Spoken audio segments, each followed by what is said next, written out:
Welcome back to my channel. ये मेरा part 3 है पेडागोजिकल थ्योरी से रिलेटेड, जिसमें हम स्टार्ट करेंगे बिहेवियरिज्म से, जिसमें बिहेवियरिस्टिक थ्योरी की बात करेंगे। सबसे पहले थॉर्नडाइक ने जो थ्योरी दी थी बिहेवियरिज्म से रिलेटेड, उसके बारे में बात करेंगे। तो इन सब के बारे में बात करने से पहले मैं एक पॉइंट बता देती हूँ। देखो, बहुत सारे ऐसे बच्चे होंगे जो इन थ्योरीज़ को सबसे पहले पढ़ रहे हैं। वैसे हम इसको कब पढ़ते हैं? बीएड के केस में पढ़ते हैं। बीएड जब हम कर रहे होते हैं तब पढ़ते हैं, मोस्टली फर्स्ट ईयर में ही पढ़ते हैं, ठीक है। तो जब हम बीएड कर रहे होते हैं तब पढ़ते हैं, फिर हम सीटेट देते हैं तब पढ़ते हैं इसको, ठीक है। या फिर हम केवीएस की प्रिपरेशन कर रहे हैं या DSSP की प्रिपरेशन कर रहे हैं तब पढ़ते हैं, और हम HTET जब देते हैं तब पढ़ते हैं। तो देखो, आप इनको अप्रोच कैसे करोगे? थ्योरी सेम है पर अप्रोच करने का तरीका अलग होता है। जैसे DSSP का एग्ज़ाम दोगे तो आप में फैक्चुअल क्वेश्चन बहुत कम पूछे जाते हैं।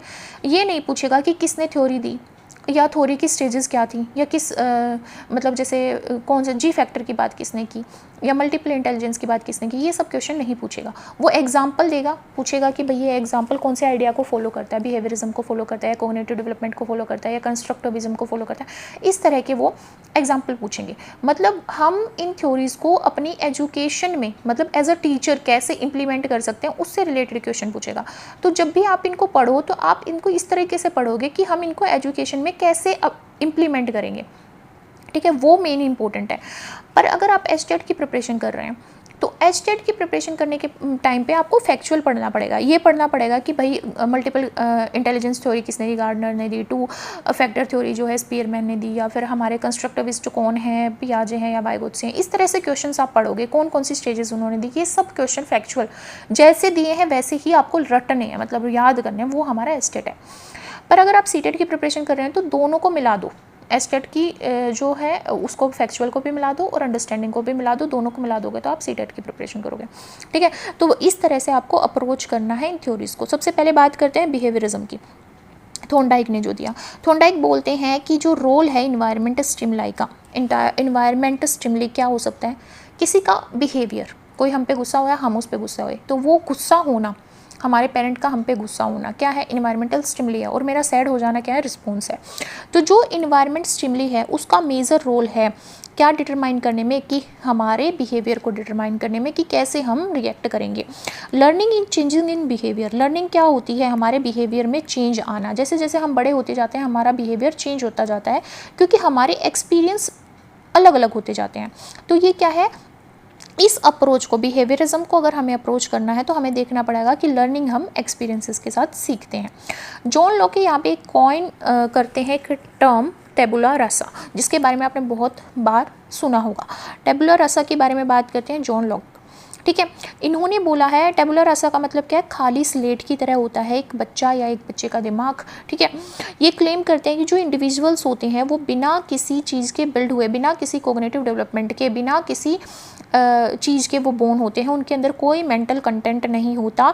उनकी नॉलेज सारी की सारी इन्वायरमेंट से आती है, सारी की सारी वो ऑब्जर्व करके, देख के, सीख के तब गेन करते हैं। तो जॉन लॉक यहाँ पे क्या टर्म कोइन करते हैं? टेबुला रासा। नेक्स्ट आते हैं John B Watson. John B Watson यहाँ पे एक्सपेरिमेंट करते हैं। वो एक्सपेरिमेंट किसके साथ करते हैं? लिटिल एल्बर्ट के साथ। लिटिल एल्बर्ट के साथ वो एक एक्सपेरिमेंट परफॉर्म करते हैं। वो क्या करते हैं? जो लिटिल एल्बर्ट होता है वो 9 महीने का बच्चा होता है, ठीक है, जिसके ऊपर JB वाटसन ने क्या किया था? एक्सपेरिमेंट किया था। तो वो क्या करते हैं? उस बच्चे को एक वाइट रैट के थ्रू एक्सपोज करवाते हैं। उसके आगे वाइट रैट को, एक रैबिट को, एक मंकी को, मास्क और बर्निंग कैंडल को छोड़ देते हैं। बर्निंग कैंडल आएगा यहाँ पर, ठीक है।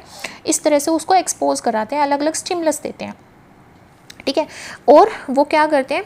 न्यूज़पेपर से उसको अवगत करवाते हैं और ऑब्जर्व करते हैं कि बच्चा कैसे रिएक्ट करता है। स्टार्टिंग में बच्चा डर शो करते हैं, इनिशियली वो शोड फियर, क्योंकि जब भी एकदम से कोई जैसे छोटे बच्चे होते हैं उनके पास एकदम से कोई कुत्ता बिल्ली आएगा तो एकदम से वो ऐसे हो जाते हैं, क्या आ गया, एकदम से आवाज़ आती है या बर्निंग कैंडल आती है, न्यूज़पेपर की भी आवाज़, खड़खड़ की आवाज़ आएगी तो बच्चा थोड़ा डर जाएगा, थोड़ा सा डर शो करते हैं। नेक्स्ट टाइम जो वॉटसन है वो क्या करते हैं? Albert was expose to the rat and Watson made a loud noise. जैसे ही वो रैट को लेके आते हैं एल्बर्ट के पास में, तो वो एक बहुत तेज़ आवाज़ करते हैं, क्या करते हैं, वो मेटल पाइप को हिट करते हैं हथौड़े के साथ, जिससे बहुत तेज़ की आवाज़ निकलती है और उसी टाइम पे रैट आता है। तो क्या करता है एल्बर्ट एसोसिएट कर लेता है उस तेज़ आवाज़ को रैट के साथ। तो बच्चे को डर लगता है, तेज़ आवाज़ से बच्चों को डर लगता है। जैसे ही कोई पेरेंट चिल्लाता है तो बच्चे रोने लग जाते हैं क्योंकि उनको डर लगता है। तो बच्चा क्या करता है, रोने लग जाता है उस लाउड नॉइज़ को सुन के।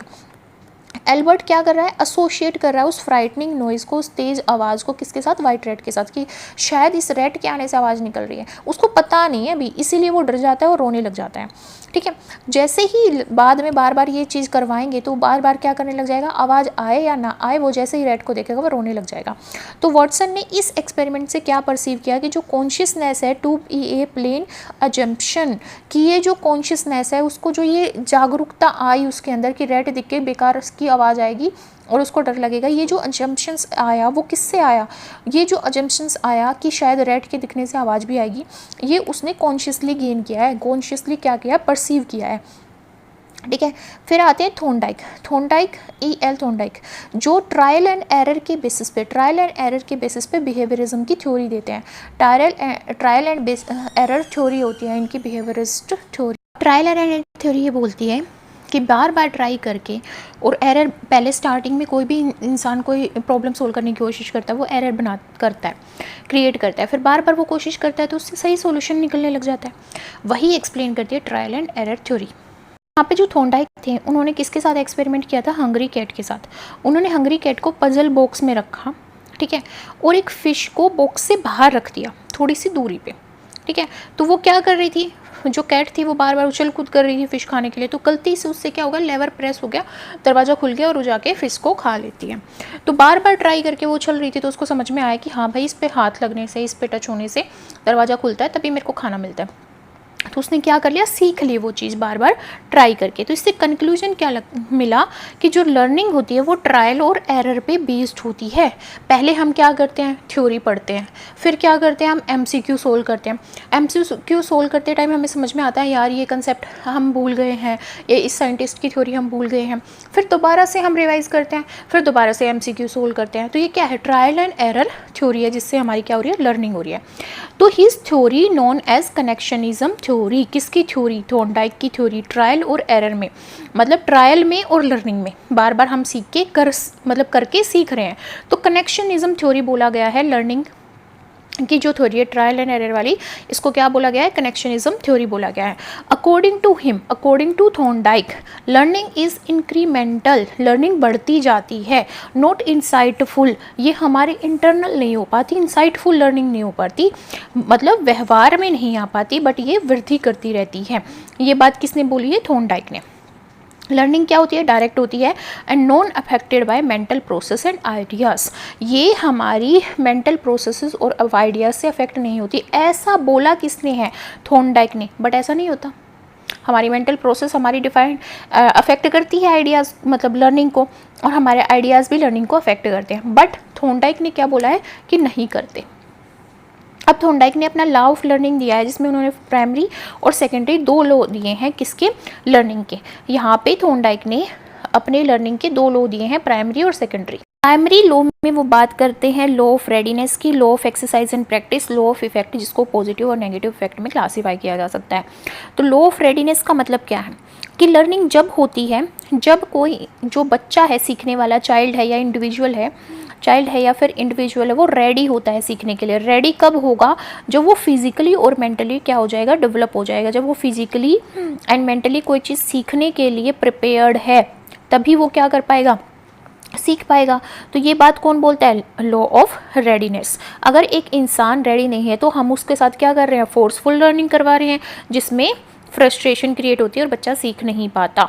सेकेंड होता है law of exercise, law of exercise in practice, repetition. जैसे मैंने बोला ना कि हमने थ्योरी पढ़ी, फिर मैंने MCQ सोल्व किए, फिर थ्योरी पढ़ी, फिर MCQ सोल्व किए, तो ये क्या हो रहा है, रिपीटिशन हो रहा है, use, bar bar use and disuse हो रहा है, प्रैक्टिस हो रही है, practice makes a man perfect, वो बात कही गई है लॉ ऑफ एक्सरसाइज में। लॉ ऑफ इफेक्ट क्या बोलता है कि जब हम रिवॉर्ड देते हैं तो हमारी लर्निंग सेटिस्फाई होती है। अगर आपका एग्ज़ाम क्लियर हो गया तो आप सेटिस्फाइड हो गए कि हमने इतने प्रिपरेशन की, ठीक है। और अगर आप नहीं क्वालिफाई हुआ तो डिस्कम्फर्ट आ जाता है, नेगेटिविटी आ जाती है, इन्फीरियरिटी कॉम्प्लेक्स आ जाता है, ठीक है।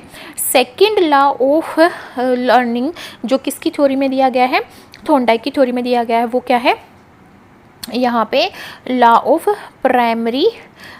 लॉ ऑफ प्राइमेसी क्या बोलता है, learning is in the beginning is best and lasting. सबसे पहली बार जब हम कोई भी चीज़ सीखते हैं तो वो लॉन्ग लास्टिंग होती है और सबसे अच्छी होती है। इसलिए जब स्कूल का टाइम होता है उस पीरियड में हम जो भी चीज़ें सीखते हैं वो थ्रू आउट ऑफ लाइफ हमें याद रहती है। जितना ज़्यादा हमने सीखा होगा, जितने अच्छे से सीखा होगा, जितनी अच्छे से प्रैक्टिस की होगी, तो वो क्या होती है, बहुत अच्छी होती है। तो प्राइमरी लर्निंग जो है वो बेस्ट होती है।